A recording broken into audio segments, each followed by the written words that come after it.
Attention, cet épisode contient des scènes explicites, violentes, sexuelles et du langage cru. Si vous êtes sensible à ce type de contenu, écoutez avec prudence.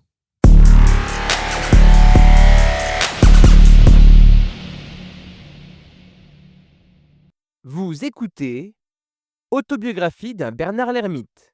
Chapitre 19. Rencontre au sommet. Lion et Gibbon m'attendent devant le QG. C'est ici que je me suis retrouvé bloqué avec Éléphant au début de cette histoire. C'est une petite usine qui reçoit des bouts de viande d'abattoir et qui les dispatche ensuite aux différents commerces du secteur. À peine descendu de ma voiture, je perçois la tension. Gibbon me regarde si fort que je peux sentir sa lentille me pénétrer le cœur. Je ne saurais le déchiffrer correctement. On s'assoit autour d'une petite table de réunion. Je bois un verre d'eau. J'ai soif.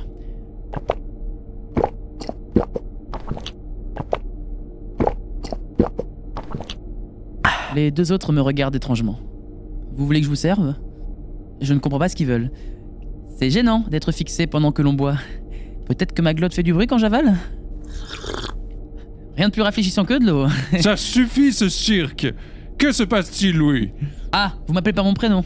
Plus de Bernard l'Ermite. Il faut être un prédateur pour mériter ce titre. Qui a envoyé l'ours me tuer ? C'est moi. Je lui ai ordonné qu'il aille écraser ta petite tête de fouille merde. C'est pas gentil. Résultat, j'ai dû le tuer. Et t'as laissé faire ça, Lion ? Gibbon m'a expliqué que tu montais un groupe pour prendre ma place. Ça, ce n'est pas très gentil non plus. Après tout ce qu'on t'a permis de faire, tu veux être calife à la place du calife. Is no good. Non, ce n'est pas good du tout. Non, je voulais dire... Tu vas arrêter de nous prendre pour des cons ? Tu crois qu'on ne voit pas ton petit manège ? J'ai soif.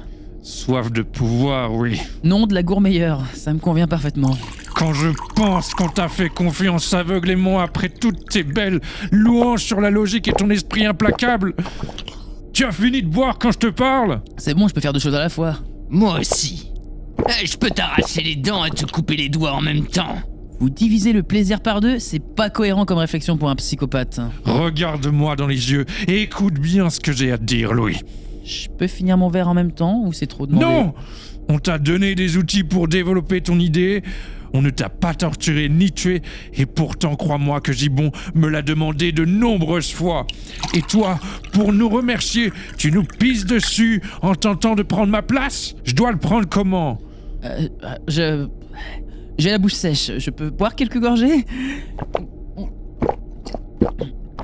Merci, très rafraîchissant. Je vous recommande de boire souvent pour le bien de votre organisme. C'est...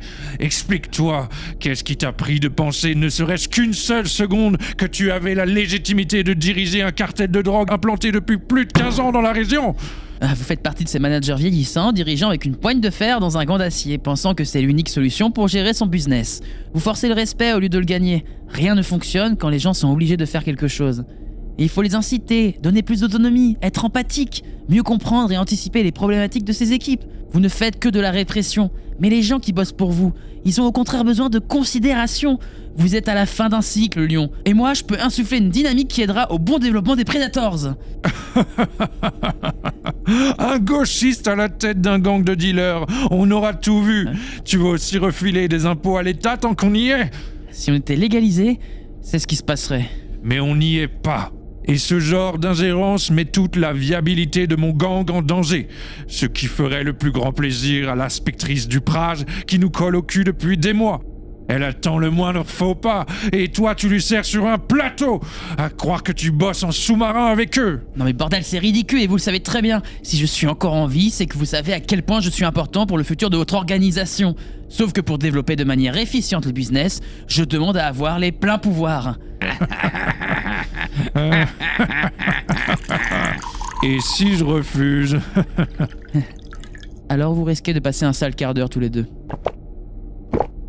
Je vois que tu n'as plus peur de moi. C'est que tu as dû te constituer un petit groupe de belligérants prêts à te suivre. Exact. Et ils attendent tous devant l'entrepôt. Soit je ne ressors pas d'ici 2 minutes et ils brûlent tout avec vous dedans, soit je ressors en leur disant que vous avez refusé ma proposition et ils vous butent. Ou alors, je leur dis que je suis le nouveau chef et vous pouvez partir et utiliser tout l'argent que vous avez gagné pour vous faire de belles vacances aux Maldives ou ailleurs, que sais-je. Je préfère encore m'enfiler une truelle dans le fion que d'obéir aux ordres de cet empaffé. Personne ne veut mourir ce soir, alors s'il te plaît Gibbon, gère un peu mieux tes émotions et range-moi ton flingue et ta truelle. Baisse ça.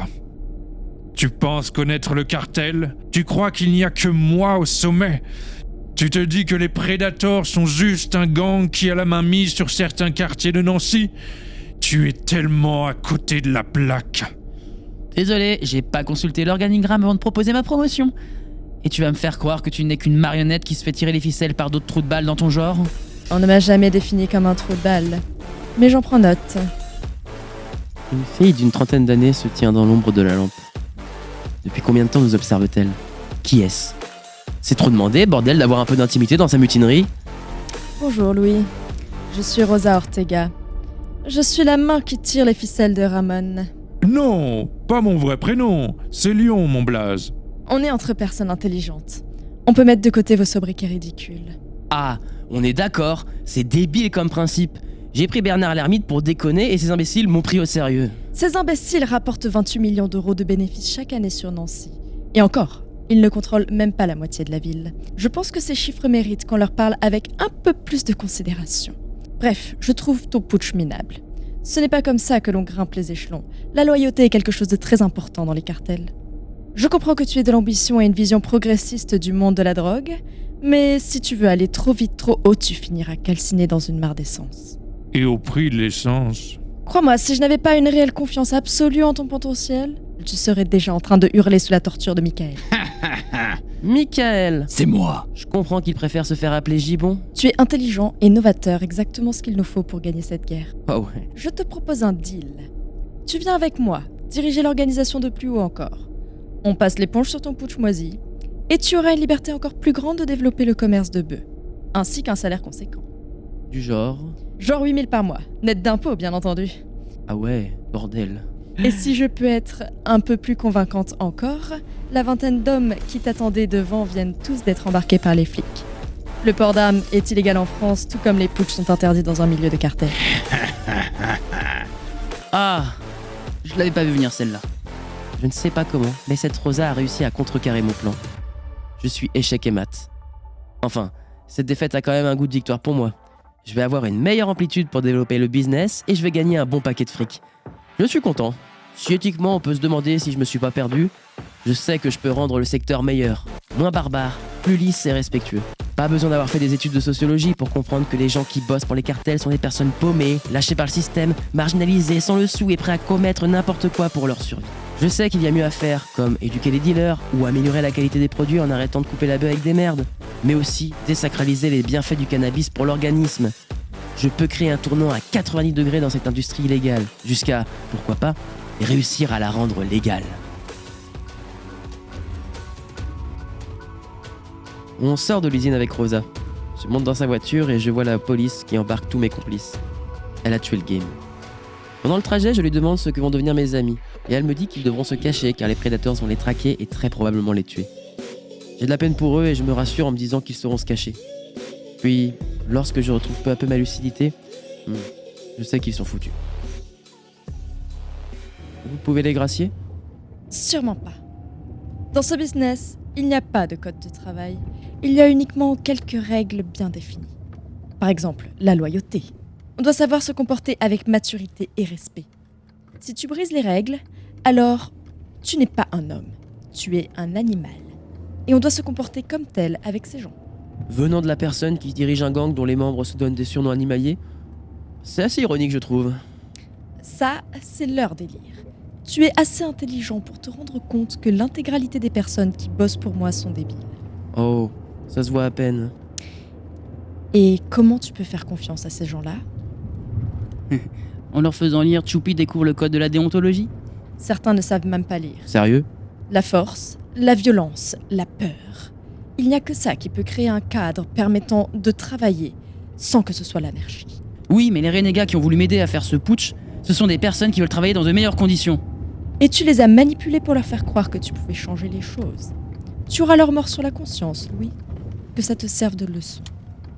Dans ce milieu, c'est le plus fort qui gagne, pas le plus malin. Cette Rosa est clairement une sociopathe qui tient d'une main de maître les Predators. Et qui me tient par les couilles par la même occasion. Vous m'emmenez où? Quelque part. C'est loin? Tu verras bien. Mais c'est que j'ai pas mes vaccins à jour si c'est dans un autre pays. Non, c'est en France. Ah mais j'ai pas fait ma valise. On peut faire un détour pour... Ce ne sont pas des vacances. C'est du boulot. Tu prendras ton maillot de bain plus tard. Je sais, mais il faut bien que je puisse changer d'affaires, non? Si je rentre pas chez moi, je vais pas rester dans mes fringues puantes de sueur. Et puis, je dois prévenir ma coloc que je m'absente si je pars loin. On aura des vêtements pour toi. Vous connaissez ma taille? Ne me dites pas que vous avez des t-shirts floqués Predators avec mon nom derrière. Faut arrêter avec les délires de Team Spirit, là. Dis-moi, tu arrives à réfléchir avec 9 doigts? Je ne comprends pas. Si tu ne la fermes pas, je te coupe un doigt. Donc, je te demande si tu arrives à bosser avec 9. Pas de ouf. Alors, tu sais ce qu'il te reste à faire si tu veux bosser efficacement ces prochains jours. Ok. On peut au moins mettre la radio? C'est gênant ce silence. Je n'aime pas la musique. Rire et chanson?